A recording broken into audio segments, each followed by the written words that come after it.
but was intercepted and boxed in by approximately 3 to 6 UAPs. And then I'll leave that there, but because I just have no more time left.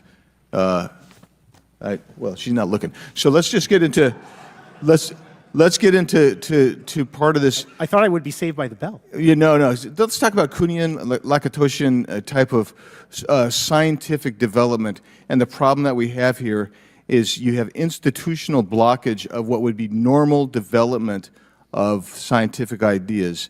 And if you want to expand that, Mr. Gold. We're over time, so be very fast, please. I'll just say I'm a recovering attorney, so please take it easy on the science. But all breakthroughs have been heretical at first, and that's the challenge that we face, particularly with something as extraordinary as this, which is why gathering the data is so important. And I'll just end by saying, by the way, the overclassification of material is in no way limited to UAP. That is occurring throughout the government, as well as the inability to get people classifications in a timely and efficient manner, and then to have those classifications be broad enough to be useful. So this is a larger issue that I hope that Congress will look at. Thank you. Thank you, Mr. Biggs. I've been generous. All right, Mr. Burleson, I'll recognize you for 5 minutes of questions, please. Thank you, Madam Chair. Issues going forward. I yield back. Thank you. Thank you. I'd like to recognize Ms. Boebert for 5 minutes of questioning.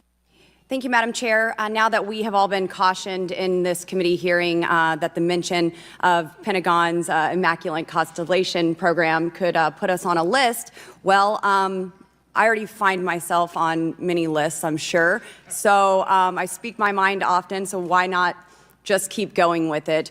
May as well just go all out and say it. The earth is flat, birds are government drones, and we've never set foot on the moon, and Joe Biden received 81 million votes in the 2020 election. So let's just see how many lists we could get on here today. But Mr. Shellenberger, I wanted to ask you, I think I understand from this hearing that you would agree that classifying information like this is not in the best interest of the people. Is that correct? Yeah, I mean, with the caveat that, of course, I would support classification necessary to protect secrets essential to national security, but I think it's pretty obvious that there's overclassification. Overclassification, yes. And so in most instances, if they can't tell us what, do you think at some point they'll at least tell us why? President-elect Trump has repeatedly committed to greater transparency, both on the UAP issue, on JFK files, on COVID origins, and many other things. So I think that we need to make sure that the next administration is held accountable for that. Agreed. And this is for all four of you. Yes or no, please. I have many questions I want to get to. Are there any known instances of recovered materials or technologies that are not of human origin and maybe connected to any advanced bioscience defense programs within the USG? I don't know. I wouldn't be able to answer that, ma'am. I don't know. I don't know. Okay, so there are rumors that have come up to the Hill of a secretive project within the Department of Defense involving the manipulation of human genetics with what is described as non-human genetic material, potentially for the enhancement of human capabilities, hybrids. Are any of you familiar with that? Yes or no? No, ma'am. I am not, ma'am. I'm not. No, ma'am. Okay, I would like to know, with Immaculate Constellation, how does this relate to UAP activities, Mr. Schellenberg, in oceanic environments? Are there any instances where the Navy or other maritime forces have encountered UAPs that could not be explained by known technology or natural phenomena? Yeah, the Immaculate Constellation covers both terrestrial and oceanic, and there's actually a number of cases described in the report that occur in the ocean. And do you believe that there is a concerted effort by the Pentagon to keep Congress out of the loop regarding these UAP activities, specifically in our waters? Yes. I think it's about 5% of our ocean that's actually been studied in detail by man, and we've studied more of space than we had of our own oceans. And so are there any accounts of UAPs emerging from or submerging into our water which could indicate a base or presence beneath the ocean's surface? I don't know about a base, but as I mentioned, I had a different source entirely describe this pretty extraordinary footage that exists of orbs, of an orb coming out of the ocean and being met by another orb.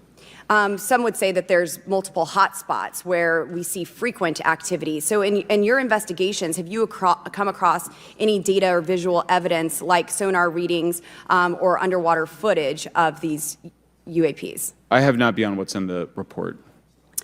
You've written about UAPs not only in the air but in underwater. Are there any specifics on what you've learned about the UAP activity in our oceans? Particularly, have you spoken with sources who have provided any evidence or eyewitness accounts of these UAPs interacting with our naval forces or being detected by our underwater surveillance systems?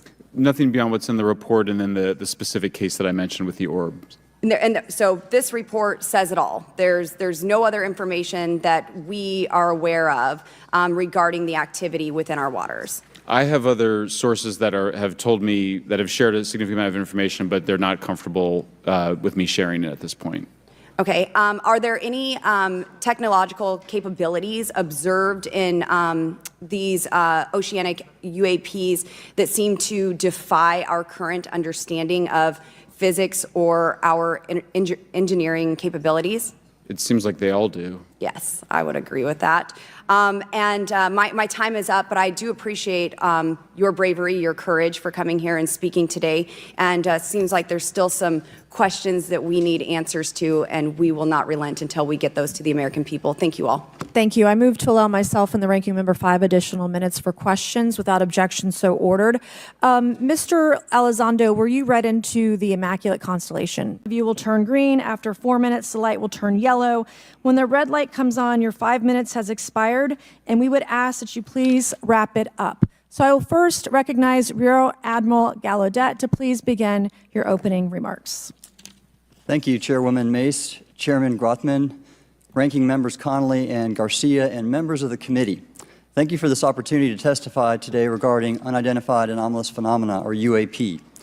Confirmation that UAPs are real came to me in January of 2015 when I was serving as the commander of the Navy Meteorology and Oceanography Command. At the time, my personnel were participating in a pre-deployment naval exercise off the U.S. East Coast. It included the USS Theodore Roosevelt Carrier Strike Group, and this exercise was overseen by the United States Fleet Forces Command, led by a 4-star admiral who at the time was also my superior officer.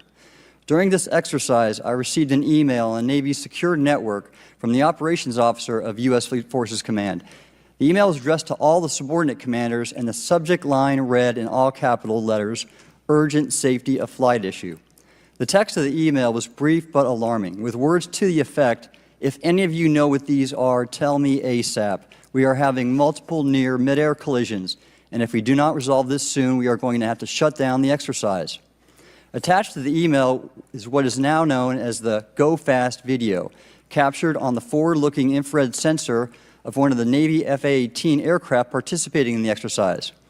The now declassified video showed an unidentified object exhibiting flight and structural characteristics unlike anything in our arsenal. The implication of the email was clear. The author was asking whether any of the recipients were aware of classified technology demonstrations that could explain these objects. Because the DoD policy is to rigorously deconflict such demonstrations with live exercises, I was confident this was not the case. The very next day, that email disappeared from my account and those of the other recipients without explanation. Moreover, the commander of Fleet Forces Command and the operations officer never discussed the subject. Even during weekly meetings specifically designed